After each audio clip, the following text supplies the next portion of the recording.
Assalamualaikum warahmatullahi wabarakatuh. Perkenalkan, nama saya Akbar Tanjung. Saya mahasantri di Pondok Sopron, Prodi Pendidikan Agama Islam. Di video ini saya sedikit menjelaskan mengenai hari akhir. Yang pertama, pengertian hari akhir. Apa sih itu hari akhir? Hari akhir adalah kehidupan yang kekal sesudah kehidupan dunia yang fana ini berakhir, termasuk semua proses dan peristiwa yang terjadi pada hari itu, mulai dari kehancuran alam semesta dan isinya, berakhirnya seluruh kehidupan di muka bumi, kebangkitan seluruh umat manusia, sampai kepada pembalasan dengan surga atau neraka. Akan tetapi, pembahasan tentang hari akhir dimulai dari pembahasan tentang alam kubur, karena peristiwa kematian yang sebenarnya sudah merupakan kiamat kecil. Di samping istilah hari akhir atau al-yaum al-akhir, Al-Quran juga menggunakan istilah atau nama lain yang masing-masing nama menunjukkan peristiwa, keadaan atau suasana yang akan dialami oleh umat manusia dalam proses menuju kehidupan yang abadi tersebut. Nama-nama lain itu diantaranya: 1.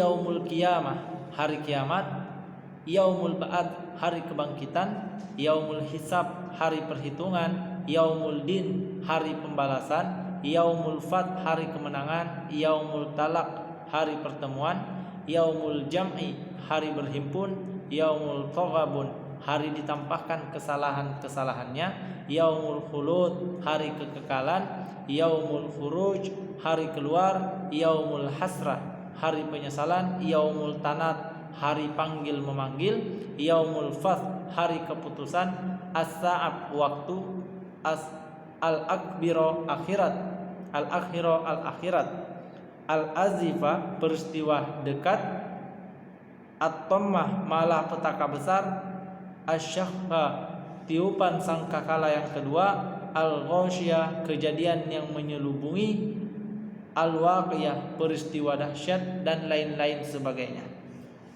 Sedangkan istilah al-yaum al-akhir terdapat antara lain dalam surat Al-Baqarah ayat 177 yang artinya, tidaklah menghadapkan wajahmu ke arah timur dan barat itu suatu kebajikan, akan tetapi sesungguhnya kebajikan itu ialah beriman kepada Allah, hari akhir, malaikat-malaikat, kitab-kitab, dan nabi-nabi. Yang kedua, proses dan peristiwa hari akhir. Yang dimaksud dengan proses dan peristiwa hari akhir adalah kronologis peristiwa yang akan dilalui oleh umat manusia pada hari akhir nanti, mulai dari kiamat sampai pembalasan dengan surga atau neraka. Yang pertama, proses yang pertama yaitu alam kubur. Yang dimaksud dengan alam kubur bukanlah semata kuburan, tetapi alam yang dimasuki oleh setiap orang yang meninggal dunia. Apakah dia dikuburkan atau tidak, entah dia meninggal dimanapun dia meninggal, yang menyebabkan dia di kuburan atau tidak, semua akan mengalami atau menjalani proses di alam kubur. Dan yang kedua itu kiamat. Kiamat pasti terjadi, tapi tidak seorang pun yang tahu, termasuk para nabi dan rasul, kapan akan terjadi kiamat itu. Dalam hal ini Allah Subhanahu wa taala berfirman yang artinya, mereka menanyakan kepadamu tentang kiamat, kapankah terjadinya? Katakanlah, sesungguhnya pengetahuan tentang kiamat itu hanya di sisi Tuhanku. Tidak seorang pun yang dapat menjelaskan waktu datangnya selain Allah Subhanahu wa taala. Kiamat itu amat berat bagi makhluk yang ada di langit dan di bumi. Kiamat itu tidak datang kepadamu melainkan dengan tiba-tiba. Quran surat Al-A'raf ayat 187. Namun demikian, Rasulullah SAW memberitahukan kepada kita beberapa tanda-tanda kiamat.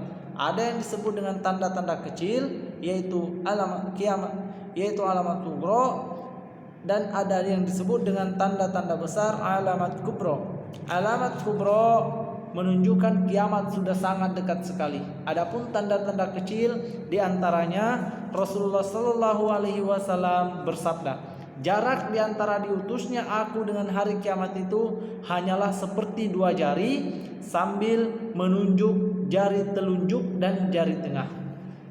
Yang kedua, tatkala ditanya oleh malaikat Jibril tentang tanda-tanda kiamat akan datang, Rasulullah Shallallahu alaihi wasallam menjawab dalam sebuah hadis yang artinya, apabila budak wanita melahirkan tuannya dan apabila engkau lihat orang-orang yang bertelanjang kaki, berpakaian compang-camping, miskin dan penggembala kambing berlomba-lomba dalam kemegahan bangunan. Dan yang ketiga, Rasulullah Shallallahu alaihi wasallam bersabda, di antara tanda-tanda kiamat adalah lenyaknya ilmu pengetahuan, meluasnya kebodohan, banyak diminum khamar dan perzinahan terjadi secara terang-terangan. Hadis riwayat Al-Bukhari. Yang keempat, Rasulullah Shallallahu alaihi wasallam juga bersabda, tidak akan datang hari kiamat hingga 2 kelompok besar berperang, antara keduanya terjadi peperangan besar padahal dakwah keduanya sama. Yang kelima, Rasulullah Shallallahu alaihi wasallam juga bersabda, akan datang suatu masa bagi umat manusia, seseorang berkeliling menawarkan sedekah emas, tidak ada yang mau mengambilnya, dan terlihat seorang laki-laki diikuti oleh 40 orang wanita yang ingin bersenang-senang dengannya, karena sedikitnya laki-laki dan banyaknya wanita. Yang keenam, Rasulullah Shallallahu alaihi wasallam juga bersabda, tidak akan datang kiamat hingga waktu terasa amat pendek. 1 tahun rasa sebulan, 1 bulan rasa seminggu, 1 minggu rasa sehari, 1 hari rasa sejam, 1 jam hanya selama membakar 1 pelepah kurma. Hadis riwayat Ahmad. Adapun tanda-tanda besar, pada suatu kesempatan Rasulullah Shallallahu alaihi wasallam menjelaskan kepada Huzaifah bin Asid Al-Ghifari dan sahabat-sahabat yang lain sedang membicarakan tentang kiamat, bahwasannya kiamat tidak akan terjadi sebelum muncul 10 tanda-tanda, yaitu keluarnya asap atau dukhan, keluarnya sejenis binatang yang aneh bentuknya, munculnya Dajjal, terbitnya matahari dari barat, turunnya Isa putra Maryam, munculnya Ya'juj dan Ma'juj, terjadinya gerhana di timur, gerhana di barat, dan gerhana di Jazirah Arabia, dan yang terakhir keluarnya api dari Yaman. Hadis riwayat Muslim. Peristiwa kiamat. Tentang bagaimana terjadinya peristiwa kiamat itu, Bay Arifin menggambarkannya sebagai berikut. Dikala keadaan manusia di puncak kebobrokan, kerusakan, kekufuran dan kekejaman itu, lalu Allah memerintahkan malaikat Israfil meniup sangkakala atau trompet. Trompet besar yang berbunyi terdengar dari timur sampai barat, bahkan sampai ke ruang angkasa luar sekalipun.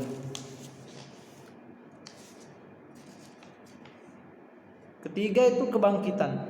Setelah tiupan trompet, malaikat Israfil yang kedua, dibangkitkanlah seluruh manusia dari kematian. Nyawanya dikembalikan ke jasad masing-masing. Di samping itu dihidupkan pula jin, iblis dan malaikat. Menurut sebagian ulama juga dihidupkan kembali beberapa macam binatang dan tumbuh-tumbuhan. Inilah yang disebut dengan al-ba'ats atau kebangkitan. Yang keempat, berkumpul di mahsyar atau di padang mahsyar. Setelah kebangkitan, semua umat manusia akan berkumpul di padang mahsyar, menunggu perhitungan atau yaumul hisab amal perbuatan mereka di dunia. Pada waktu itu keadaan manusia akan berbeda-beda sesuai dengan perbedaan amalnya atau sesuai dengan amal-amalannya yang dikerjakan selama di dunia. Rasulullah Shallallahu alaihi wasallam kembali menggambarkan perbedaan itu dalam sebuah sabdanya yang artinya, manusia itu akan dikumpulkan pada hari kiamat menjadi 3 golongan. Segolongan berjalan, segolongan lagi berkendaraan, dan segolongan lagi berjalan dengan mukanya. Para sahabat bertanya, "Ya Rasulullah, bagaimanakah orang-orang itu dapat berjalan dengan mukanya?" Beliau bersabda, bahwasannya Zat yang Maha Kuasa menjalankan mereka di atas kakinya, tentu Maha Kuasa pula untuk menjalankan mereka dengan mukanya. Alangkah sukarnya mereka sebab harus berjalan dengan menjaga mukanya dari tanah-tanah yang renjul dan banyak tanaman berduri. Hadis riwayat Tirmizi. Yang kelima, perhitungan dan penimbangan. Perhitungan akan dilaksanakan sesuai dengan isi kitab yang mencatat seluruh amal seseorang di atas bumi. Cara menyerahkan kitab kepada masing-masing orang berbeda. Ada yang menerima dari kanan dan depan, ada yang dari kiri dan belakang. Perbedaan tersebut mengisyaratkan perbedaan nasibnya di akhirat. Allah Subhanahu wa taala menjelaskan perbedaan tersebut dalam Quran surat Al-Insyiqaq ayat 7 sampai dengan 12 yang artinya, adapun orang-orang yang diberikan kitabnya dari sebelah kanannya, maka dia akan diperiksa dengan pemeriksaan yang mudah dan dia akan kembali kepada kaumnya yang sama-sama beriman dengan gembira. Adapun orang yang diberikan kitabnya dari belakang, maka dia akan berteriak, celakalah aku, dan dia akan masuk ke dalam api yang menyala-nyala. Dan yang keenam, pembalasan. Setelah penimbangan dan melalui as-sirat, maka setiap orang akan merasakan pembalasan dari Allah Subhanahu wa taala sesuai dengan hasil penimbangannya dan sesuai dengan amal-amalannya yang dilakukan di dunia. Dan yang ketujuh, hal-hal lain.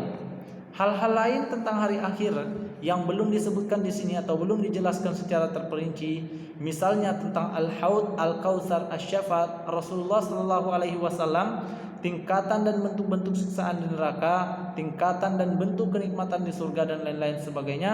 Silahkan membaca dan mencari pengetahuan-pengetahuan melalui referensi-referensi yang lain.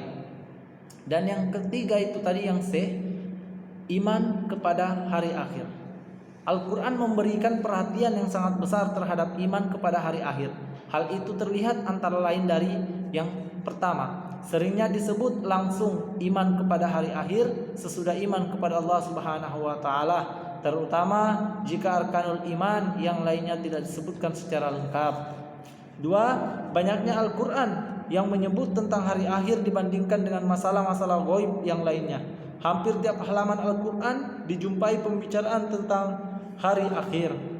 Dan yang ketiga, banyaknya nama-nama hari akhir yang masing-masing nama menunjukkan proses, peristiwa dan keadaan yang terjadi pada manusia pada hari itu juga.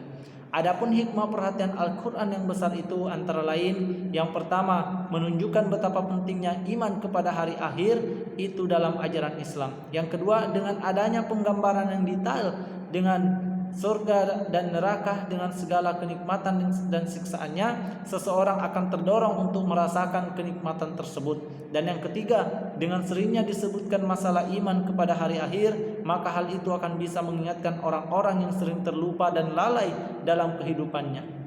Dan yang keempat, dengan menyebutkan masalah hari akhir secara detail diharapkan dapat mematahkan argumentasi para penentangnya atau mematahkan dalil-dalil yang sebenarnya tidak ilmiah dari orang-orang yang tidak percaya dengan adanya hari akhir.